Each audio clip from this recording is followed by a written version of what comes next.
গাছের ফুল থেকে ফল সেট হবে, সেই মুহূর্তে আপনাকে খুব সতর্কতার সহিত কিছু বাড়তি পরিচর্যা করতে হবে। তা নাহলে আপনার গাছ থেকে যে ফুল থেকে ফল সেট হয়েছে, কাঙ্ক্ষিত ফল আপনি পাবেন না।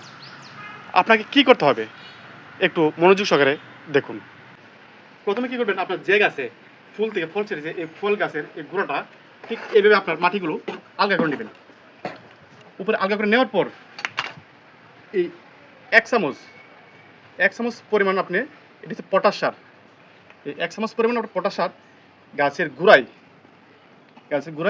ছিটে দেবেন।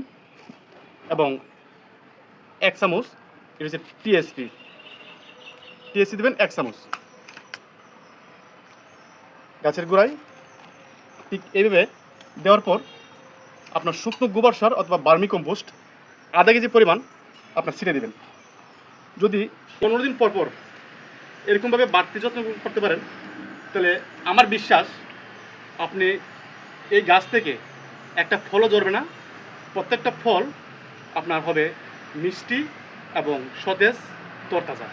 যদি এরকম ভিডিও দেখে ভালো লাগে তো অবশ্যই পেজ থেকে দেখলে ফলো করবেন এবং ইউটিউব চ্যানেল দেখলে সাবস্ক্রাইব করে পাশে থাকবেন।